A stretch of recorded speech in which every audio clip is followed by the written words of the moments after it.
नमस्कार जय जगन्नाथ आपण मानक मो चैनल को स्वागत करुछि। आज मु आपनku कहिबी राहु केतुंक कार्मिक प्रभाव आउ अचानक जीवन परिवर्तन उपरे। कुंडली रे राहु केतु माने पूर्व जन्मर बाकी थिबा हिसाब बा कार्मिक डेप्थ। राहु हेउछंती डेजार बा इच्छा आउ केतु होउछंती डिटैचमेंट बा मुक्ति बा सॉल्यूशन। कार्मिक डेथ माने पूर्व जन्मर बाकी थिबा हिसाब जहा राहु केतु हमकु एई जन्मरे फल देइथांती। राहु हेउछंती माया आउ केतु हेउछंती मोक्ष। राहु हमकु संसार रे बांधे किंतु केतु हमकु भगवान का पाखकु निये।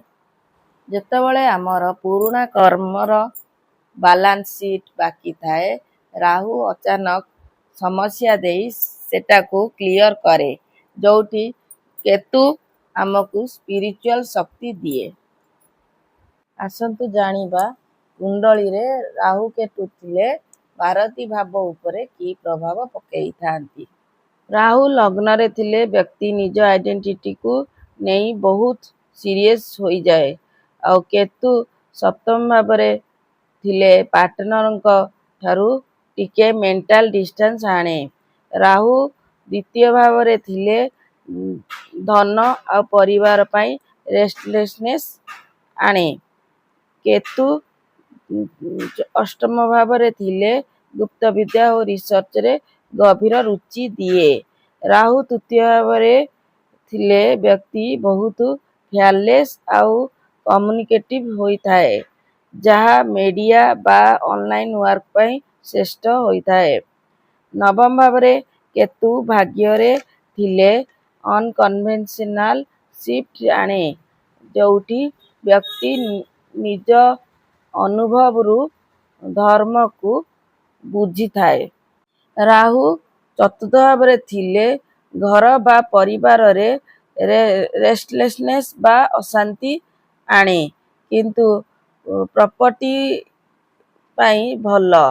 आउ दशम भावरे केतु थिले व्यक्ति निज कर्म बा कैरियर रे टिके डिटैचमेंट अनुभव करे।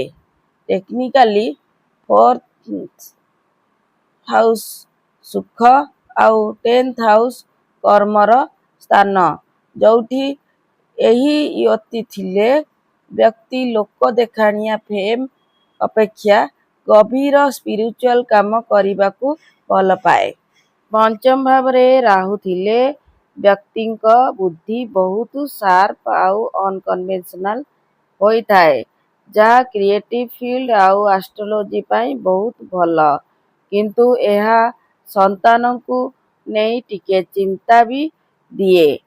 एकादश भावरे केतु थिले सोशल सर्कल टिके छोट किंतु अचानक लाभ मिलिबार योग सृष्टि करे। षष्ठ भावरे राहु थिले व्यक्तिंकर कोर्ट केस आउ शत्रुक उपरे विजय लाभ मिले। द्वादश भावरे केतु थिले मोक्ष आउ स्पिरिचुअल रिसर्च पाई श्रेष्ठ जहा व्यक्ति को अंतरात्मुखी बनाए। सप्तम भावरे राहु थिले पार्टनर को नहीं अनकन्वेंशनल चिंता थाए। आउ लग्न रे केतु थिले व्यक्ति को सेल्फलेस आउ स्पिरिचुअल बनाए। अष्टम भावरे राहु थिले जीवन रे अचानक आघात पाइबा किंतु एहा ही तुमको गुप्त विद्या आउ एस्ट्रोलॉजी रो मास्टर बनाए। द्वितीय भावरे केतु थिले परिवार ठारू डिटैचमेंट टिके करे किंतु आपण को बाणी डिवाइन पावर भली होई जाए। नवम भावरे राहु थिले व्यक्तिर भाग्य अनकन्वेंशनल रास्ता रे खोली थाए आउ से पुराना परंपरा को मानिबा अपेक्षा निजे रिसर्च रु शिखी थाए। तृतीय भावरे କେତୁ ଥିଲେ ବ୍ୟକ୍ତି ବହୁତ କରେଜିୟସ୍ ଆଉ ଫିୟରଲେସ୍ ହୋଇଥାଏ, ଯାହା କମ୍ୟୁନିକେସନରେ ଗୋଟେ ଡିଭାଇନ୍ ଟଚ୍ ଦିଏ।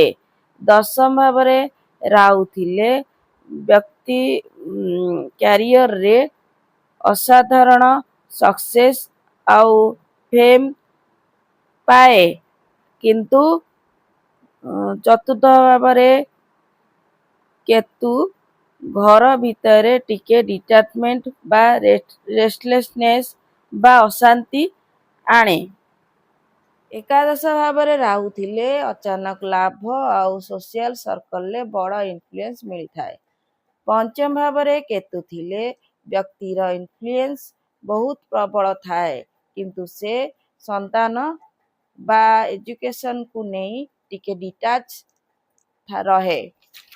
ଦ୍ୱାଦଶ ଭାବରେ ରାହୁ ଥିଲେ ବିଦେଶ ଯାତ୍ରାର ଯୋଗ ହୁଏ ଆଉ ଗଭୀର ସ୍ୱପ୍ନ ବଢ଼େ, କିନ୍ତୁ ଷଷ୍ଠ ଭାବରେ କେତୁ ଥିଲେ ବ୍ୟକ୍ତି କୋର୍ଟ କେସ୍ ଆଉ ଶତ୍ରୁଙ୍କ ଉପରେ ବିଜୟ ହେବାର ପ୍ରବଳ ଯୋଗ ସୃଷ୍ଟି ହୁଏ। ଆପଣଙ୍କୁ ଯଦି ମୋ ଚ୍ୟାନେଲ ଭଲ ଲାଗୁଛି, ଲାଇକ୍ କରନ୍ତୁ, ସେୟାର କରନ୍ତୁ ଆଉ ସବସ୍କ୍ରାଇବ୍ କରନ୍ତୁ। ଆପଣଙ୍କ ଦିନ ମଙ୍ଗଳମୟ ହେଉ। ଜୟ ଜଗନ୍ନାଥ। ଧନ୍ୟବାଦ।